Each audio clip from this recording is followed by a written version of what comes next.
First of all, I would like to say very sorry to Father Anselmo, our Superior General, for not to translate my sermon in any language.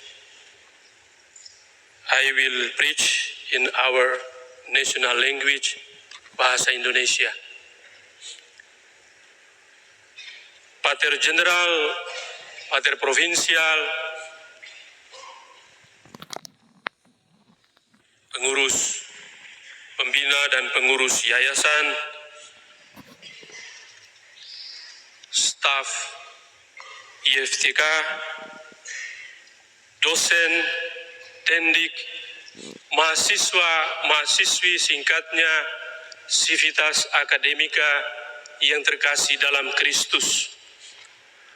Menuju pribadi cerdas, unggul, dan berprestasi di era digital adalah tema pembukaan tahun akademik kita tahun ini. Kita semua memasuki tahun ajaran dengan niat dan cita-cita menjadi pribadi yang cerdas, unggul, dan berprestasi, manusia yang berkualitas untuk negeri dan gereja. Tema ini kita kaitkan dengan konteks era digital, suatu era yang menjanjikan peluang, tapi juga mendatangkan banyak tantangan. Peluang. Saya mengutip Paus Fransiskus pada salah satu kesempatan Hari Komunikasi Dunia. Juga email, pesan teks, jejaring sosial, dan obrolan dapat menjadi bentuk komunikasi yang sungguh manusiawi. Bukan teknologi yang menentukan otentik atau tidaknya komunikasi, melainkan hati manusia dan kemampuannya menggunakan sarana yang dimilikinya dengan baik. Jejaring sosial mampu membina hubungan dan memajukan kebaikan masyarakat. Namun di sisi lain, hal yang sama juga menantang, sebab menyebabkan polarisasi, perselisihan, dan perpecahan lebih lanjut antar individu dan kelompok. Kapitel Sidang Akbar para anggota SVD di Provinsi ND ke-24 dengan tema Saksi Sabda dalam Era Digital menyebutkan, kita menyaksikan banyak orang muda mengalami disrupsi moral dan spiritual, sementara keluarga-keluarga mengalami kemerosotan nilai-nilai hidup Kristiani. Perdagangan orang makin marak dan kasus HIV dan AIDS belum juga berkurang. Kemajuan di era digital turut bertanggung jawab atas semua persoalan ini. Orang muda pertama-tama bukan orang jauh, tapi orang dekat, keluarga, tetangga, teman kerja, teman kuliah, mungkin kita sendiri. Maka pertanyaan kita, di atas fondamen kokoh manakah kita membentuk pribadi utuh, kokoh, dan kuat, sambil tetap fleksibel? Ke arah manakah kita akan membangun pribadi cerdas, unggul, dan berprestasi, sebagaimana dicita-citakan oleh Institut Filsafat dan Teknologi Kreatif Leda Lero di awal tahun akademik ini. Marilah kita berkonsultasi dengan Sabda Tuhan, bekal para peziarah Kristiani sejak 2000 tahun yang lalu.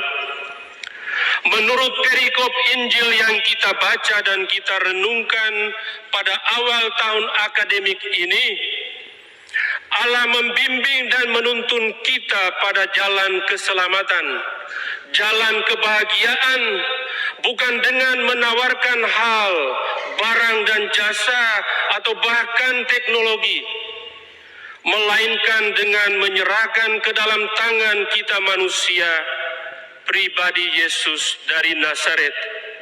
Yesus Kristus adalah pikiran Bapa. Hanya dalam dan melalui Dia, Yesus, Allah menyatakan diri secara penuh dan sempurna. Mengutip penginjil Yohanes, kita dapat mengatakan hikmat telah menjadi manusia dan tinggal di antara kita dalam dan melalui Yesus. Yesus adalah hikmat. Yesus adalah kebijaksanaan Allah. Landasan kokoh dan arah perjalanan kita pasti. Sejak Kristus datang, hikmat dan kebijaksanaan ilahi hadir dan ditemukan hanya pada Yesus, jalan, kebenaran, dan hidup. Untuk mencapai tujuan pesiaran, kita harus datang pada Yesus, berjalan di belakangnya, mengikuti Dia, meniru dan belajar darinya bagaimana menjadi pribadi yang utuh. Syaratnya hanya ini: jual segala sesuatu, yakni berhentilah mengandalkan sumber-sumber kenyamanan lain, baik material seperti kekayaan maupun agama dan bahkan ilmu dan teknologi sekalipun. Dalam terang inilah sabda Tuhan hari ini kita baca, kita renungkan, kita wartakan mengenai pemuda kaya yang tidak mau menjual segala miliknya untuk mengikuti Yesus, dan tentang Nabi Yehezkiel yang sebaliknya menuruti perintah Tuhan untuk membaca dan menafsir pengalaman paling getir, kematian istri muda terkasih, bukan dalam terang hikmat manusiawi, melainkan dalam terang kebijaksanaan ilahi.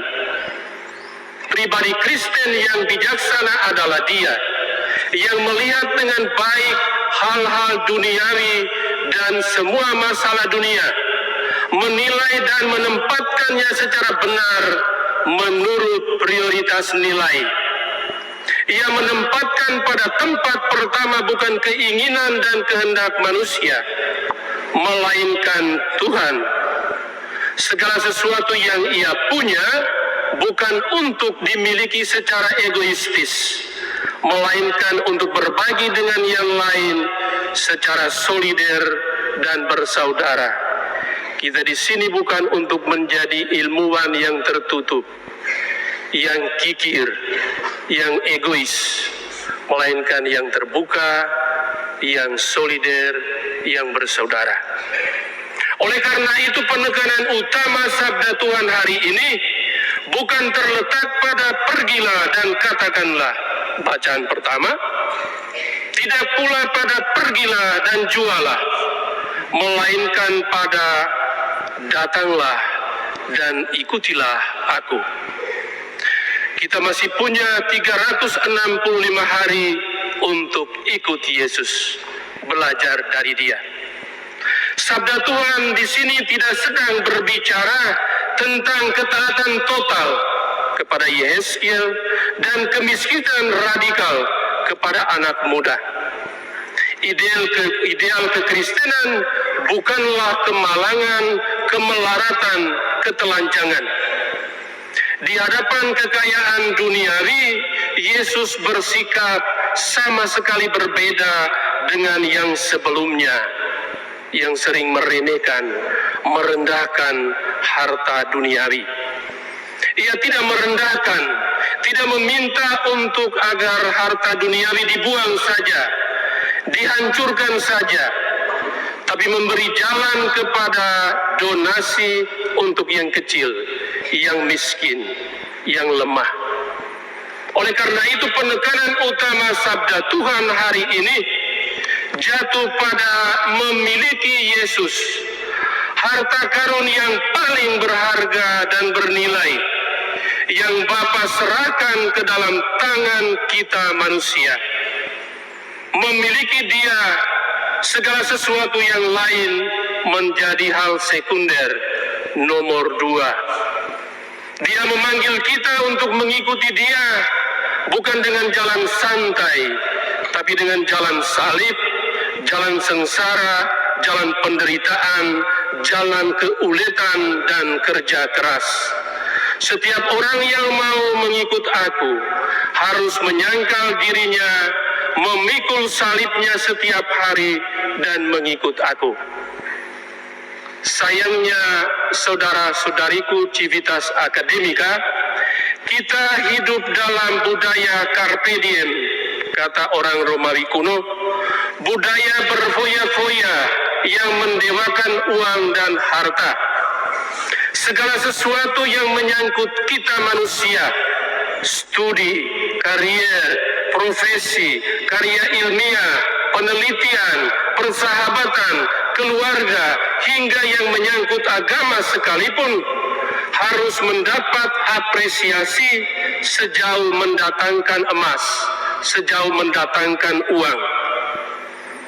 Perlu kita ingat bahwa sering realisasi diri dengan cara demikian membuat orang tidak pernah merasa puas dan tidak bahagia. Rasa lapar, sepi, kosong, hampa, tinggal tetap. Di balik rasa lapar dan haus biasanya tersembunyi keinginan akan rasa nyaman, cinta, dan akan home yang nyata. Setiap kita membutuhkan seseorang, dengannya kita merasa rindu untuk kembali ke rumah. Saya mengutip Dostoyevsky, penyair, penulis, filsuf Rusia. Syukur untuk kebahagiaan dan keselamatan kita, Allah tidak menawarkan hal, barang, atau materi. Tidak juga iptek, ilmu pengetahuan dan teknologi, melainkan pribadi Yesus sendiri untuk diteladani, ditiru, dijadikan model dalam memanfaatkan yang duniawi demi yang surgawi. Dia menyerahkan dirinya secara utuh ke dalam tangan kita demi cinta. Dia minta kita untuk ikut Dia, menjadi lapar dan haus, bukan karena hal-hal material yang hari ini ada dan esok lenyap, melainkan akan memiliki Dia, sabda hidup kekal. Di dalam Dia kita benar-benar merasa nyaman, ada di rumah, at home. Oleh karena kita tercipta hanya karena cinta, Agustinus, maka hanya Dia Sang Maha Kasih bisa menenangkan, memuaskan semua kerinduan hati yang paling dalam. Selamat memaknai era digital dengan menjadi murid Yesus. Tuhan memberkati.